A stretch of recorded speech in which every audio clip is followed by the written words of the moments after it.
তাফসিল ঘোষণা কাল সন্ধ্যায় জানিয়েছেন ইসি সচিব, আগামী নির্বাচনকে ঐতিহাসিক ও স্মরণীয় করে রাখতে ইউএনওদের নির্দেশ প্রধান উপদেষ্টার। বসে থাকার সময় নেই, মানুষের পক্ষে মানুষের জন্য যুদ্ধে ঝাঁপিয়ে পড়তে হবে মন্তব্য তারেক রহমানের। বললেন, ধানের শীষ বিজয়ী হলে রক্ষা পাবে দেশ। ১২৫ আসনে প্রার্থী ঘোষণা এনসিপির, দুর্নীতির প্রমাণ পেলে প্রার্থিতা বাতিল, নির্বাচন করবেন জানালেন উপদেষ্টা আসিফ। 2 ছাত্র উপদেষ্টার পদত্যাগ। রাজধানীর মোহাম্মদপুরে মা মেয়েকে হত্যার ঘটনায় মূল আসামি গৃহকর্মী আয়েশা গ্রেফতার।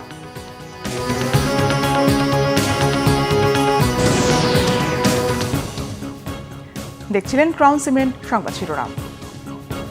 আগামীকাল বৃহস্পতিবার সন্ধ্যা 6টায় ত্রয়োদশ জাতীয় সংসদ নির্বাচনের তাফসিল ঘোষণা করা হবে, জানিয়েছেন ইসি সচিব আক্তার আহমেদ। জাতির উদ্দেশ্যে ভাষণে তাফসিল ঘোষণা দেবেন প্রধান নির্বাচন কমিশনার এএমএম নাসির উদ্দিন। এদিকে বিটিভি ও বাংলাদেশ বেতারে সিইসির ভাষণ রেকর্ড করা হয়েছে। আগামীকাল সন্ধ্যা 6টার সময় তফসিল ঘোষণা করা হবে। মাননীয় প্রধান নির্বাচন কমিশনার তফসিল আপনার অন এয়ারে আপনাদেরকে জানিয়ে দিবেন। উনি জাতির উদ্দেশ্যে ভাষণ দেবেন, এখানে তফসিল ঘোষণা করে দিবেন। আগামীকাল 11ই ডিসেম্বর সন্ধ্যা 6টার সময়। এখন পর্যন্ত সিদ্ধান্ত হচ্ছে 300 আসনে, কারণ আমরা এখনো পর্যন্ত তো কোর্টের কোনো অর্ডার পাইনি। অর্ডার পাওয়ার পরে যদি সংশোধন লাগে সেটাও সেভাবে করা যাবে। এর আগে দুপুরে রাষ্ট্রপতি মোহাম্মদ শাহাবুদ্দিনের সঙ্গে বৈঠক করেছেন প্রধান নির্বাচন কমিশনার এএমএম নাসির উদ্দিন ও অন্য 4 কমিশনার। বুধবার দুপুর 12টা 12 তারা বঙ্গভবনে যান। রীতি অনুযায়ী তাফসিল ঘোষণার আগে সব ধরনের প্রস্তুতি জানানো হয় রাষ্ট্রপতিকে। এরপর সিইসি বিটিভি বেতারে ভাষণের মাধ্যমে ভোটের তাফসিল ঘোষণা করেন। সেজন্যই রাষ্ট্রপতির সঙ্গে দেখা করতে গেছেন প্রধান নির্বাচন কমিশনার সহ 4 কমিশনার।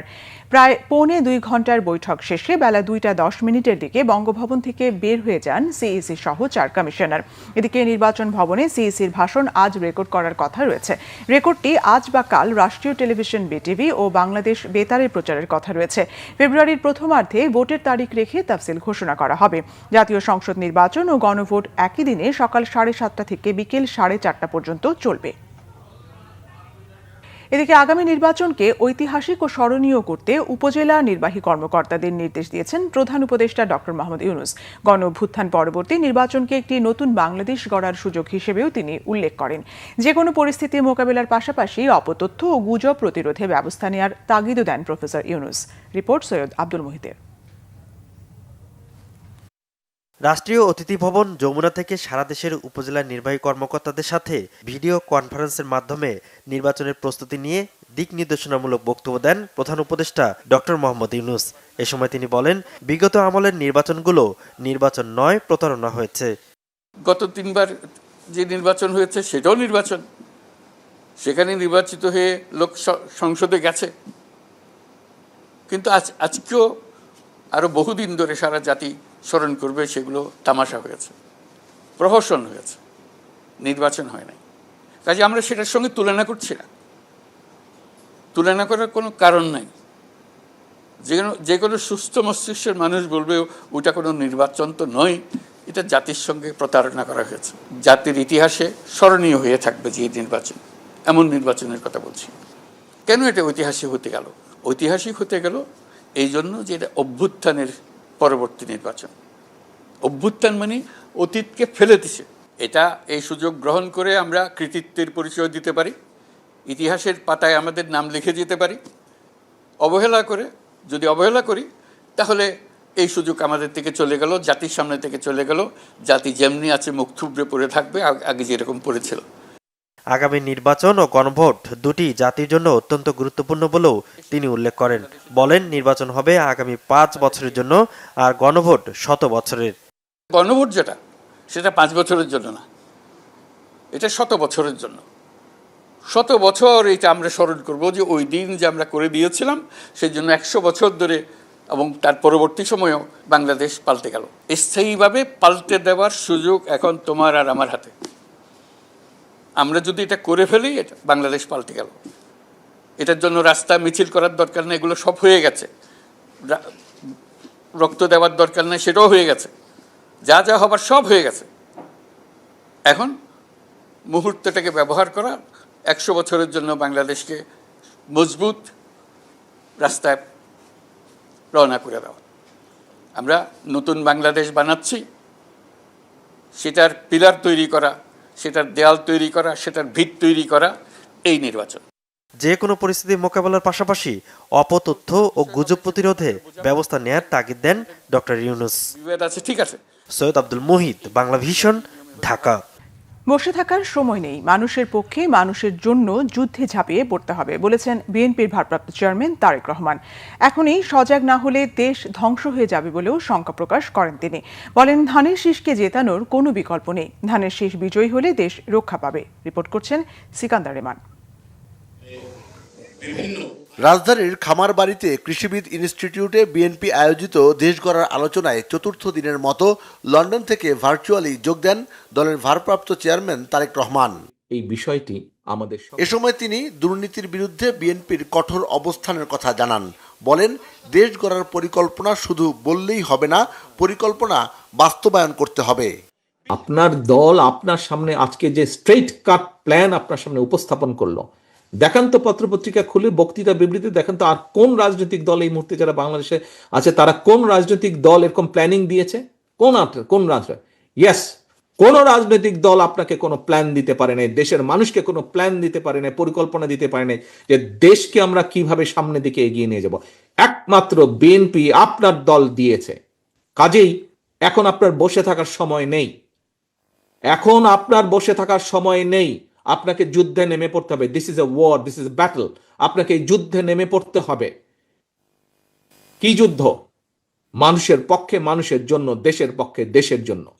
তারেক রহমান বলেন, জনগণ শুধু শুনতে চায় না, সমস্যা সমাধানে কি কি পরিকল্পনা নেওয়া হয়েছে তাও তারা জানতে চায়।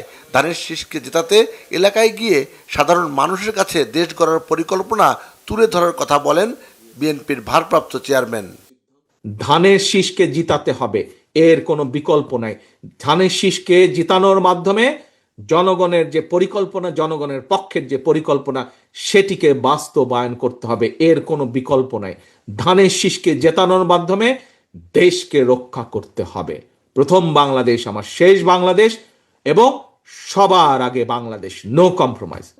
বিএনপির ভারপ্রাপ্ত চেয়ারম্যান জানান, দেশের প্রতিটি ক্রান্তিকালে দেশকে রক্ষা করেছে বিএনপি। শহীদ রাষ্ট্রপতি জিয়াউর রহমান, বেগম খালেদা জিয়ার পর এবার দলের সবাইকে দেশ রক্ষায় ঝাঁপিয়ে পড়ার কথাও বললেন তারেক রহমান। রাজনীতির সিকান্দার রেমান, বাংলা ভিশন, ঢাকা। 125 আসনে প্রার্থী ঘোষণা করেছে জাতীয় নাগরিক পার্টি এনসিপি। বাংলা মোটরে এনসিপির অস্থায়ী কার্যালয়ের সংবাদ সম্মেলনে প্রার্থিতা ঘোষণা করেন দলটির সদস্য সচিব আক্তার হোসেন।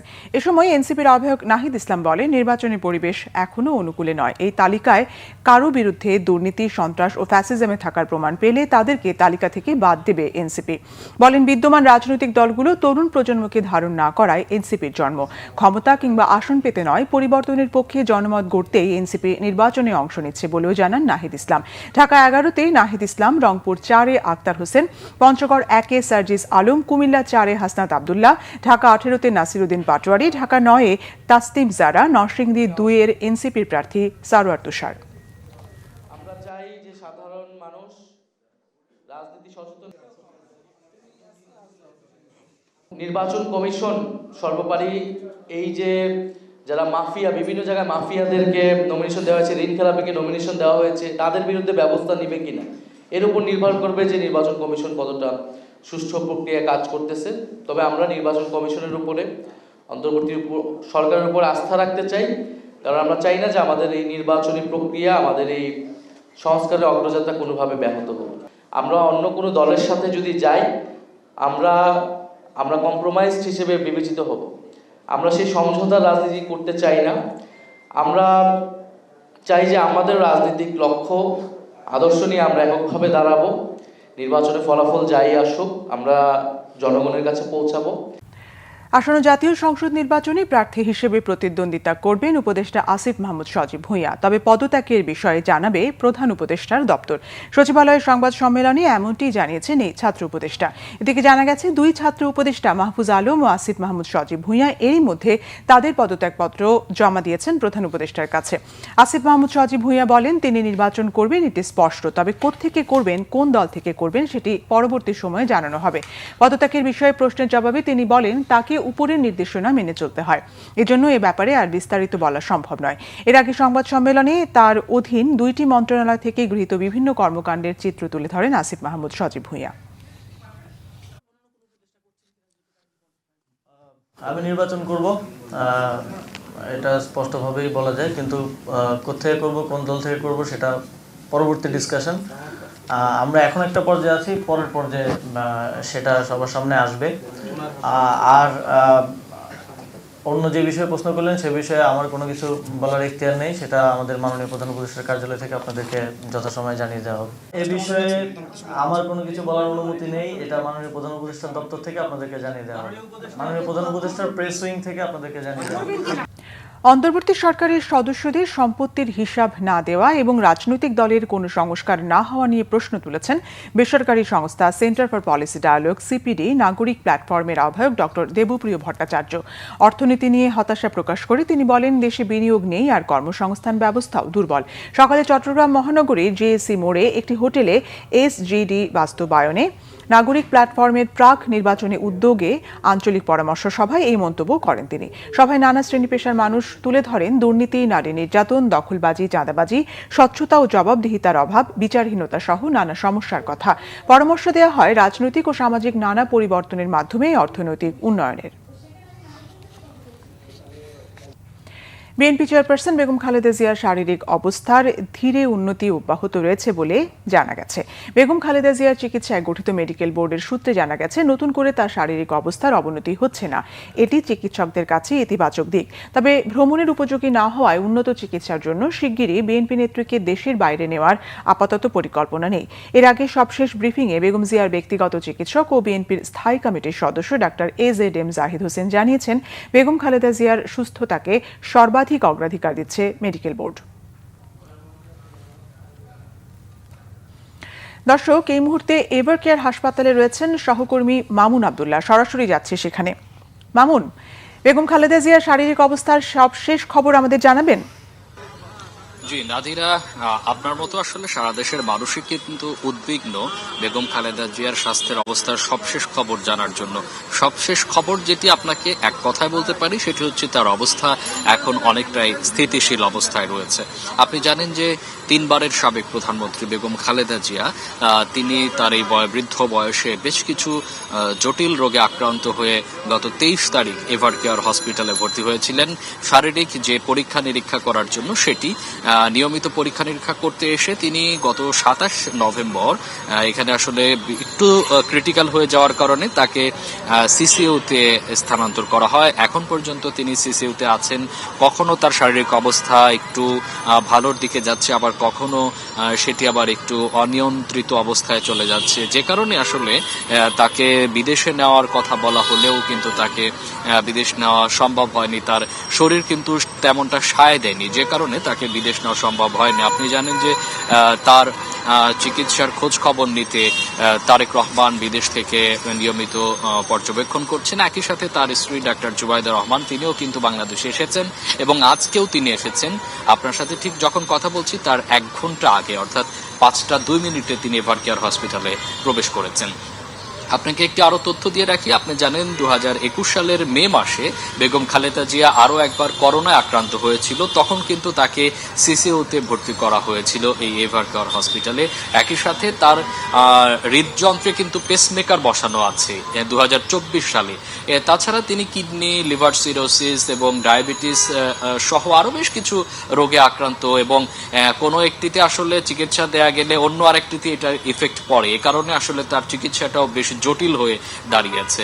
তো সবকিছু মিলে আসলে বলা চলে যে তার মিডিয়া, বিএনপির প্রেস মিডিয়া থেকে যে তথ্য আমাদেরকে জানানো হচ্ছে সেটি কিন্তু আপনাদেরকে সবশেষ জানাচ্ছি আমরা। তো এই ছিল আমার কাছে এভার কেয়ার হসপিটাল থেকে সবশেষ অবস্থা খালেদা জিয়ার। মামুন, আপনাকে ধন্যবাদ। দর্শক, রাজধানীর এভার কেয়ার হসপিটালের সামনে থেকে যুক্ত ছিলেন সহকর্মী মামুন আব্দুল্লাহ। মোহাম্মদপুরে মা ও মেয়ে হত্যার ঘটনায় মূল আসামি গৃহকর্মী আয়েশাকে ঝালকাঠির নলছিটি থেকে গ্রেপ্তার করেছে পুলিশ। বুধবার দুপুরে ঝালকাঠির নলছিটি থেকে তেজগাঁও বিভাগের মোহাম্মদপুর জোনের পুলিশের একটি দল গৃহকর্মী আয়েশাকে গ্রেপ্তার করে। গ্রেপ্তারের সময় গৃহকর্মী আয়েশা নলছিটিতে তার দাদা শ্বশুর বাড়িতে আত্মগোপনে ছিল। তেজগাঁও বিভাগের উপ পুলিশ কমিশনার সহ পুলিশের একাধিক কর্মকর্তার একটি টিম আধুনিক প্রযুক্তি ব্যবহার করে দুপুরে তাকে গ্রেপ্তার করে ঢাকায় নিয়ে যান। মা লাইলা ফিরোজ ও মেয়ে নাফিসা লাওয়াল বিনতে আজিজকে গত সোমবার গৃহকর্মী আয়েশা হত্যা করে মুখে মাস্ক লাগিয়ে কাঁধে একটি ব্যাগ ও স্কুল ড্রেস পরে পালিয়ে যায়। নিহত নাফিসা মোহাম্মদপুর প্রিপারেটরি স্কুলের 9ম শ্রেণীর শিক্ষার্থী ছিল। পুলিশ সূত্রে জানা যায়, নিহত লাইলা আফরোজ ও তার মেয়ে নাফিসা লাইলাকে শ্বাসরোধ ও ছুরিকাঘাতের মাধ্যমে খুন করা হয়। লাইলা আফরোজের মরদেহে 30টি এবং মেয়ে নাফিসার দেহে 4টি ছুরিকাঘাতের চিহ্ন পাওয়া গেছে। ঘটনার সিসিটিভি ফুটেজে দেখা গেছে গৃহকর্মী স্কুল ড্রেস পরিহিত অবস্থায় দুপুর 9:35 দিকে বাড়ি থেকে বের হয়ে যায়। ঘটনার পর বাসা থেকে মোবাইল ফোন, ল্যাপটপ, স্বর্ণালঙ্কার সহ এবং নগদ টাকা সহ গুরুত্বপূর্ণ জিনিসপত্র নিয়ে যায় সে।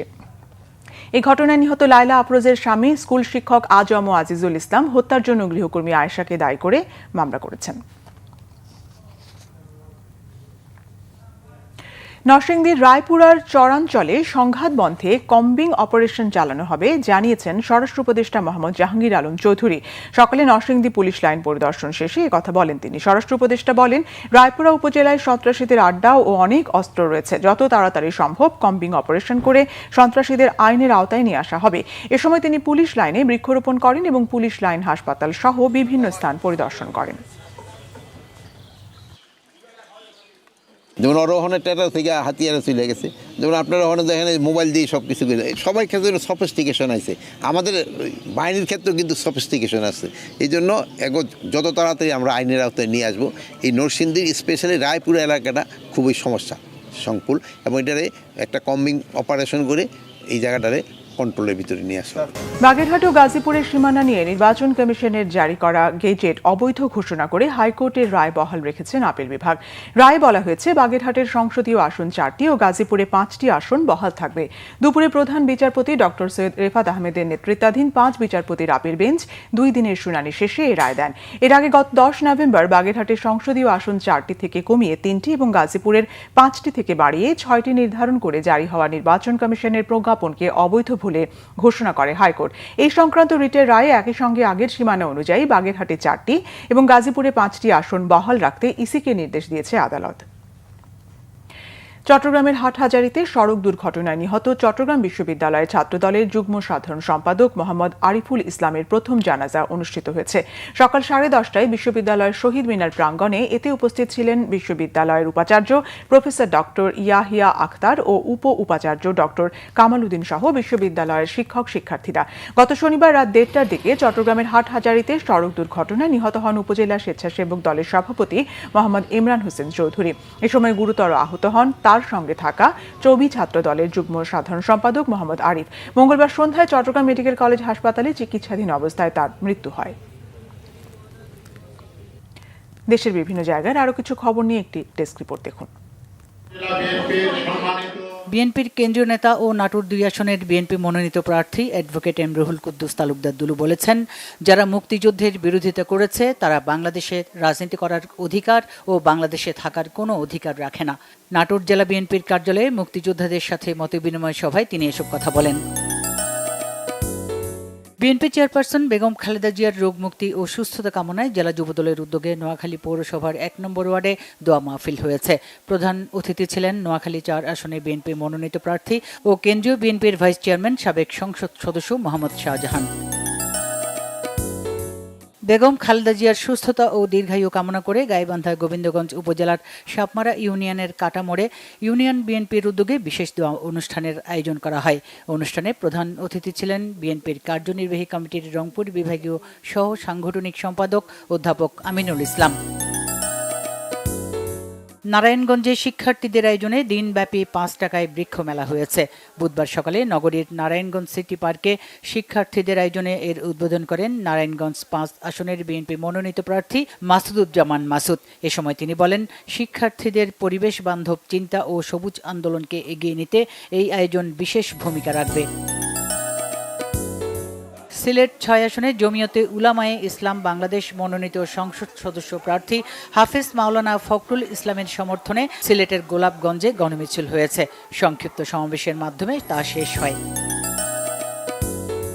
ফরিদপুরের কর্মরত প্রিন্ট ও ইলেকট্রনিক মিডিয়ার সাংবাদিকদের সাথে নবাগত পুলিশ সুপার মোহাম্মদ নজরুল ইসলামের মতবিনিময় সভা হয়েছে। জেলা পুলিশ অফিসের সম্মেলন কক্ষে এই মতবিনিময় সভায় সার্বিক আইন শৃঙ্খলা পরিস্থিতি ও নির্বাচনকালীন কর্মকাণ্ড, চাঁদাবাজি সহ বিভিন্ন বিষয়ে আলোচনা করা হয়। Bangla vision news desk. সংবাদ শেষ করব ক্রাউন সিমেন্ট শিরোনামগুলো আরেকবার জানিয়ে। তাফসিল ঘোষণা কাল সন্ধ্যায়, জানিয়েছেন ইসি সচিব। আগামী নির্বাচনকে ঐতিহাসিক ও স্মরণীয় করে রাখতে ইউএনওদের নির্দেশ প্রধান উপদেষ্টার।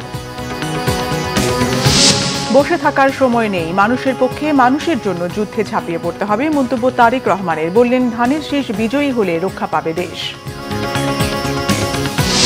125 আসনে প্রার্থী ঘোষণা এনসিপি। দুর্নীতির প্রমাণ পেলে প্রার্থিতা বাতিল, নির্বাচন করবেন, জানালেন উপদেষ্টা আসিফ। 2 ছাত্র উপদেষ্টার পদত্যাগ। রাজধানীর মোহাম্মদপুরে মা মেয়েকে হত্যার ঘটনায় মূল আসামি গৃহকর্মী আয়েশা গ্রেফতার।